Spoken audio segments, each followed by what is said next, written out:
இன்னைக்கு உங்களுக்காக ரொம்பவுமே ஜாலியான ஒரு ஃபேண்டசி ஃபீல் குட் படம் தான் கொண்டு வந்திருக்கேன். ரொம்பவுமே வறுமையில வாழ்ற ஒரு பையன். அவனுக்கு அப்பா மட்டும்தான். தங்குறதுக்கு கூட சரியான வீடு இல்ல. இப்படி ரொம்பவுமே ஏழ்மையான ஒரு வாழ்க்கைய வாழ்ந்துட்டு இருக்கிறவனுக்கு ஒரு மேஜிக் ஏலியன் ஒன்னு கிடைக்குது. அது அவனுக்கு கிடைச்சதுக்கு அப்புறம் இவன் என்னவெல்லாம் பண்றான். அது இவனுக்கு மறக்கவே முடியாத ஒரு உதவி ஒன்னு பண்ணுது. அப்புறம் கடைசியா இந்த ஏலியனுக்கு என்ன ஆச்சு, இவனை சார்ந்தவங்களுக்கு என்ன ஆச்சுன்னு ரொம்பவுமே என்டர்டெயின்மெண்டா, ரொம்பவுமே இமோஷனலா சொன்ன படம் தான் CJ7. படத்துக்குள்ள டக்குன்னு போயிடலாம். அதுக்கு முன்னாடி நம்ம சேனலை சப்ஸ்கிரைப் பண்ணாதவங்க சப்ஸ்கிரைப் பண்ணிக்கோங்க. படத்தோட ஸ்டார்டிங்ல ஒரு குட்டி பையனை தான் காட்டுறாங்க.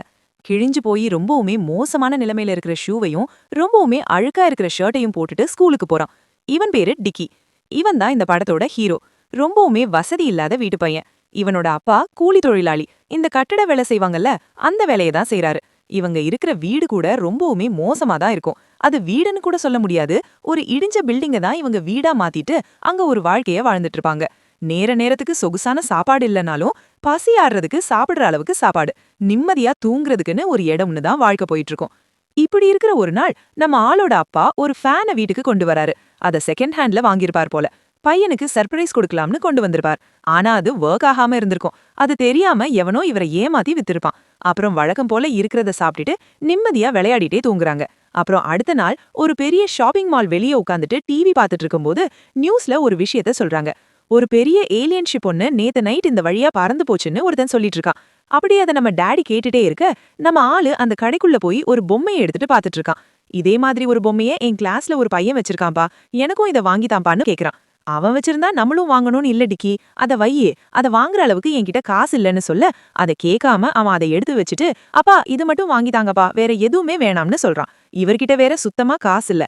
கடுப்பாயி அவனை அடிக்கிறாரு. அவன் அழுதுட்டே ஓடுறான். அப்புறம் வழியில அவனோட கிளாஸ் டீச்சர் அவனை சமாதானம் பண்ணிட்டு இருக்காங்க. அப்போ நம்ம டாடி அங்க வராரு. அப்போ அந்த டீச்சர் அவங்கள இன்ட்ரடியூஸ் பண்ணிக்கிறாங்க. அப்போ உங்களை பத்தி அவன் நிறைய சொல்லியிருக்கான்னு சொல்லி, இவன் எதுவும் குறும்பெல்லாம் பண்றது இல்லையான்னு கேக்குற, அதுக்கு அவங்க இல்ல அப்படிலாம் இல்ல, டிக்கி ரொம்ப நல்ல பையன்னு சொல்றாங்க. அவனோட அப்பாவும் ஓ ஆனா இவனுக்கு கொஞ்சம் பிடிவாதம் தான் ஜாஸ்தின்னு சொல்லிட்டு அப்புறம் அப்படியே அவனை சமாதானம் பண்ணி கூட்டிட்டு போறாரு. இந்த இடத்துல நம்ம டாடிக்கு டீச்சர் மேல ஒரு ஃபயர் வருது. ஒரு மாதிரி ஒரு ஃபீல். அப்படியே அந்த நாள் நைட்டு ஒரு குப்பமேட்ல பையனுக்கு ஏதாவது கிடைக்குதான்னு தேடிட்டு இருக்காரு. அப்போ ஒரு ஷூ கிடைக்குது. அத பாத்துட்டு இருக்கும்போது அங்க ஒரு பெரிய ஏலியன் ஷிப் ஒன்னு இருக்குது. அது அப்படியே அவரோட தலைக்கு மேல பறந்து போயிருக்கு. அப்படி போகும்போது ஒரு குட்டி ஏலியனை விட்டுட்டு போயிருது. அது ஒரு சின்ன பால் மாதிரி இருக்குது. அதையும் அவரோட பையனுக்கு கொண்டு போறாரு. அவனும் அதை ஒரு பால்னு நினைச்சு பால் மாதிரி விளையாடிட்டு இருக்கான். அத ஸ்கூலுக்கு வேற கொண்டு போயிட்டு அவன் சைட் அடிக்கிற பொண்ணு கிட்ட போய் காட்டுறான். இந்த பொண்ணு மேல தலைவனுக்கு ஒரு கிரஷ் இருக்கும். ஆனா அவன் இந்த பொம்மைய ஒரு பொருட்டாவே மதிக்காம போயிடுறா. அப்புறம் எல்லா ஸ்கூல்லயும் கிளாஸ்லயும் ஒரு கேங் இருக்கும்ல, ஒரு ரவுடி கேங்னு ஒண்ணு. அதே மாதிரி இங்கேயும் ஒரு கேங் இருக்கு. இதுங்க தான் அந்த வாண்டுக. இந்த பெரிய ரவுடிங்க வந்து நம்ம ஆளு வச்சிருக்க பால பாத்துட்டு, என்னடா இது உங்க அப்பா எந்த குப்பையில இருந்து பொறுக்கிட்டு வந்தான்னு கேட்க, எங்க அப்பாவை பத்தி பேசினா எனக்கு கெட்ட கோவம் வரும்னு சொல்லி மிரட்டுறான். என்னடா என்னைய மிரட்டுறேன்னு ஒரு விசில் அடிக்கிறான். அப்போ பைல்வான் மாதிரி ஒருத்தன் வந்து ஹீரோவை தூக்கி வீசிடுறான். அப்புறம் சோகமா வீட்டுக்கு போய் உட்கார்ந்துட்டு இருக்க அவனோட அப்பா திட்டிட்டு இருக்காரு. என்ன உன்னை யார்ட்டையும் சண்டை போடக்கூடாதுன்னு சொல்லியிருக்கேன்ல, ஏன்டா சண்டை போட்டேன்னு சொல்லிட்டு திட்டிட்டு இருக்க. அந்த பொம்மைய கையில வச்சுட்டு நோண்டிட்டு இருக்கான். அப்போ அது ஒரு மாதிரியா சுத்துது. ஏதோ அதுக்கு உயிர் வந்த மாதிரி என்னென்னமோ ஆகுது. அதை பார்த்து பயந்து போய் தூக்கி போடுறான். அப்புறம் கொஞ்ச நேரம் கழிச்சு அதை திறந்து பாக்குறான். அப்படியே அது ஒரு ஏலியன் மாதிரி உருவாகிட்டு இருக்கு. அதோட உருவம் இப்பதான் உருவாகிட்டு இருக்கு போல. அதை பார்த்து அலறி அடிச்சுட்டு கத்துறான். மவனே இன்னொரு வாட்டி காத்துனா உன்னை அந்த பீரோக்குள்ள அடைச்சு வச்சிருவேன்னு அவனோட அப்பா சொல்ல, மறுபடியும் அதை பார்த்துட்டு அலறி அடிச்சுட்டு கத்துறான். அப்போ அவனோட அப்பா அந்த பீரோக்குள்ள அடைச்சிடுறாரு. அப்போதான் அந்த ஏலியன் முழுசா அதோட உருவத்துக்கு வருது. அழகா ஒரு குட்டி நாய்க்குட்டி மாதிரி இருக்கு. நாய்க்குட்டி மாதிரியே பண்ணவும் செய்யுது. அப்புறம் நம்ம டாடி வேலைக்கு கிளம்பி போக இங்க இவன் இந்த ஏலியன் கிட்ட பேச ஆரம்பிக்கிறான். உனக்கு என்ன பேரு வைக்கலாம்னு கேட்டுட்டு CJ7 நல்லா இருக்கான்னு சொல்ல, அதுக்கு CJ7ன்னு பேரு வைக்கிறான். அப்புறம் பாட்டு போட்டு ரெண்டு பேரும் ஜாலியா ஆடிட்டு இருக்க, அப்போ ஒரு அழுகி போன ஆப்பிள அந்த ஏலியன் பாக்குது. அதை பார்த்துட்டு ஒரு மேஜிக் பண்ண அது நல்ல ஆப்பிளா மாறிடுது. அதை நம்ம ஆளு சாப்பிட்டு பாக்குறான். அதை சாப்பிட்டுட்டு உனக்கு மேஜிக் பவர் வேற இருக்கான்னு சொல்லி ரொம்பவுமே சந்தோஷப்படுறான். அப்புறம் அந்த ஏலியனை வச்சுட்டு இவன் ஸ்கூலுக்கு போற வழியில ஒரு நாய் எப்பவுமே அவனை விரட்டி குறைக்கும். இப்போ CJ7 இருக்கிற தைரியத்துல அந்த நாய் முன்னாடி போய் நின்னுட்டு, இனிமேல் இந்த நாய் குறைக்கவே கூடாதுன்னு சொல்றான். உடனே அந்த ஏலியன் கராத்தே எல்லாம் பண்ணி அந்த நாயை பொளக்குது. அப்புறம் ரெண்டு பேரும் மாசா போறாங்க. அப்புறம் ஸ்கூல்ல எக்ஸாம் வரும். அப்போ இவன் எதுவுமே படிச்சிருக்க மாட்டான். இவனுக்கு என்ன கவலை, அந்த CJ7 இருக்குல்ல, அதுகிட்ட போய் நான் எக்ஸாமுக்கு எதுவுமே படிக்கல, எனக்கு ஹெல்ப் பண்ணுன்னு ஒரு கண்ணாடியை அது ரெடி பண்ணி தருது. அந்த கண்ணாடியை போட்டுட்டு எக்ஸாம் எழுதிட்டு இருக்க, அந்த கண்ணாடியில சின்ன ஹோல்ஸ் இருக்கும். அதுல இருந்து ஒரு சின்ன கேமரா மாதிரி பறந்து போய் நல்லா படிக்கிற அந்த ஜானி பையனோட பேப்பரை பார்த்துட்டு இவனுக்கு இங்க ஸ்கேன் பண்ணுது. அப்படியே நல்லா எக்ஸாம் எழுதி ஃபர்ஸ்ட் மார்க் வாங்குறான். அப்போ கிளாஸ் டீச்சருக்கு சந்தேகம் வந்து, டிக்கி உன்னோட கண்ணாடிய கொடுன்னு சொல்ல அந்த கண்ணாடிய அப்படியே டீச்சர் மேல தூக்கி போடுறான் பாருங்க. அப்படியே அது பிளாஸ்ட் ஆயிருது. இப்படியே மாஸ் பண்ணிட்டு இருக்க ஒரு நாள் பிடி பீரியட் வருது. அதுலயும் மாச காட்டுறான். மேல பறந்து போய் அவன் அப்பா நடிச்ச படத்துல வர சீன் எல்லாம் ரீக்ரியேட் பண்ணிட்டு இருக்கான். அப்போ திடீர்னு பெட்ல இருந்து எழுந்துக்கிறான். என்னன்னு பார்த்தா எல்லாமே கனவு. அந்த புதுசா மாத்தின ஆப்பிள தின்னுட்டு அப்படியே தூங்கிருப்பான் இந்த பையப்புள்ள. சரி, கனவா இருந்தா என்ன, நம்ம கிட்டதான் CJ7 இருக்குல்ல, கனவையெல்லாம் நிஜமாக்குறேன்னு சொல்லி அந்த நாய் கிட்ட போய் நின்னு, போ அந்த நாய ஒரு கை பாருன்னு சொல்ல அந்த நாய் இத ஒரு வாய் பாத்துருது. 2 பேரையும் கடிச்சு கொதறிடுது. கனவுல மாசா வந்தவன் இங்க சோகமா வந்துட்டு இருக்கான். அதே மாதிரி எக்ஸாமுக்கு ஹெல்ப் பண்ணுன்னு கேட்க பின்னாடி திரும்பி கண்ணாடியை ரெடி பண்ணி தரும்னு பார்த்தா பின்னாடி திரும்பி இவன் மேல அசிங்கத்தை பண்ணிட்டு இருக்கு. கோவம் வந்து உன்கிட்ட எந்த பவரும் இல்ல, நீ எனக்கு வேணாம்னு சொல்லி குப்பையில போட்டுட்டு வீட்டுக்கு போக அது மறுபடியும் வீட்டுக்கே வந்துடுது. அத பார்த்து சாரி CJ7, உன்னை நான் ரொம்ப மிஸ் பண்ணேன்னு சொல்லி ஃபீல் பண்றான். அப்புறம் இப்படியே நாள் போயிட்டு இருக்க ஒரு நாள் நைட்டு ஃபேன் இல்லாம ரொம்பவும் கஷ்டப்பட்டுட்டு இருக்க அந்த ரிப்பேர் ஆன ஃபேனை இது மந்திரம் பண்ணி ரெடி பண்ணுது.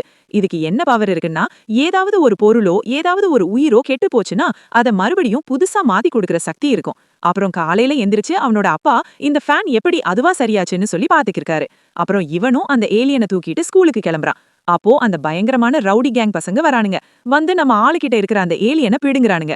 அத ரப்பரை மாதிரி பிடிச்சு இழுக்கிறானுங்க. அதுக்கு கண்ணு முழியெல்லாம் பிதுங்குது. அப்புறம் அந்த பிடுங்கி அத பிளேடெல்லாம் வச்சு அறுக்க ட்ரை பண்றாங்க. அப்புறம் அது ஒரு வழியா அங்கிருந்து எஸ்கேப் ஆகுது. அப்போ நம்ம ஆளு கோவம் வந்து அந்த குட்டி ரவுடிய அடிக்க கையோங்குறான். அப்போ மறுபடியும் அந்த பைல்வான் வந்து அவனோட கையை பிடிச்சு ஓங்கி ஒரு அடி அடிக்க போறான். அப்போ அங்க ஒருத்தங்க அவனோட கையை பிடிக்கிறாங்க. யாருன்னு பார்த்தா நம்ம டிக்கியோட பெஸ்ட் ஃப்ரெண்ட்.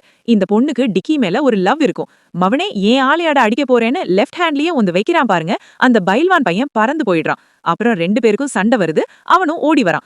ஓடி வந்தவன ஒரே புடி ஒரே அமுக்கு மொத்த காதையும் புஸ்ஸுன்னு பிடுங்கிடுறான். அப்புறம் எல்லாரையும் பனிஷ்மெண்ட் பண்ணி நிக்க வச்சிட்டு இருக்க அந்த ஏலியன் பண்றத பார்த்துட்டு எல்லாரும் டிக்கி கூட ஃப்ரெண்ட் ஆயிடுறாங்க. அப்புறம் ஒரு நாள் நம்ம டாடி ஒர்க் பண்ணும்போது தெரியாத தனமா கீழே விழுந்துடுறாரு. அப்புறம் அவரை ஹாஸ்பிட்டல்ல சேர்த்து ICUல வச்சிருப்பாங்க.